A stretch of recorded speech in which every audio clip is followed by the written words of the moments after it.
ഞാൻ വാക്ക് പാലിച്ചു. ഇനിയെങ്കിലും ആതിര എന്നെ സംശയിക്കരുത്. എന്റെ ജീവിതത്തിൽ പറ്റിയ തെറ്റുകളെല്ലാം തിരുത്താനുള്ള ശ്രമത്തിലാണ് ഞാൻ. ഇതും അതിനൊരു അവസരമായിട്ട് മാത്രമേ ഞാൻ കരുതിയിട്ടുള്ളൂ. തൽക്കാലം ഇതിനെക്കുറിച്ചൊന്നും അർച്ചനോട് ചോദിക്കുകയോ പറയുകയോ ചെയ്യരുത്. അവന്തിക അറിഞ്ഞാൽ അത് പ്രശ്നമാവും.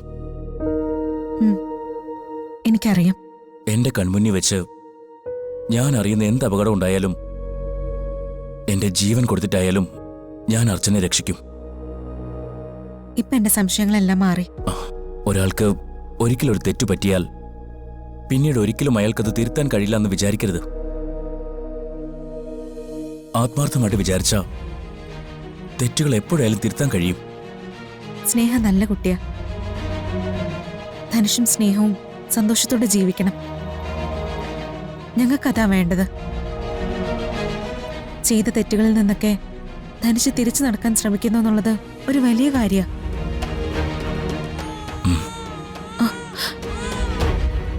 കുഞ്ഞു കരയുന്നു. ഞാൻ അങ്ങോട്ട് ചെല്ലട്ടെ. ശരി.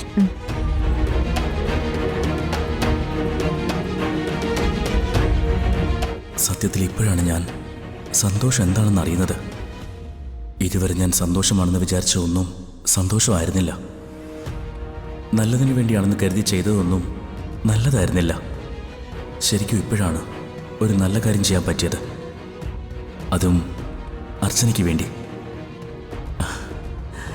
ഇത് ചെയ്യാൻ പറ്റിയതിലാണ് എനിക്ക് ഏറ്റവും വലിയ സന്തോഷം.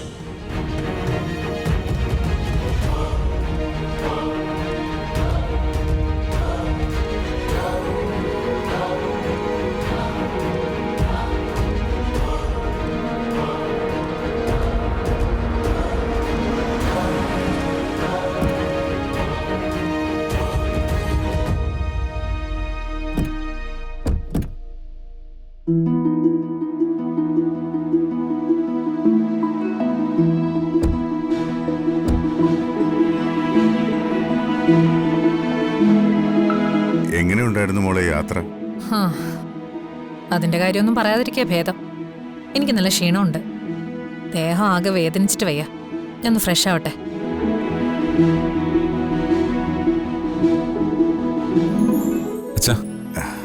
അവന്തിക്ക് എന്തു പറ്റി? നല്ല ദേഷ്യത്തിലാണല്ലോ പോയത്. അതിന് കാരണമുണ്ട് അച്ഛാ. ഏട്ടത്തിക്ക് പൂജ പൂർത്തിയാക്കാൻ കഴിഞ്ഞില്ല. അതെന്താ അങ്ങനെ സംഭവിച്ചത്? നേരത്തെ പറഞ്ഞില്ല അച്ഛാ, നമ്മൾ ആഗ്രഹിച്ച മാത്രം അവിടെ പോയി വഴിപാടുകളോ പൂജയോ ഒന്നും ചെയ്യാൻ സാധിക്കില്ല. അവിടെ ഇരിക്കുന്ന ദൈവം തന്നെ തീരുമാനിക്കണം. എന്തായാലും നിങ്ങൾക്ക് പൂജ പൂർത്തിയാക്കാൻ കഴിഞ്ഞല്ലോ.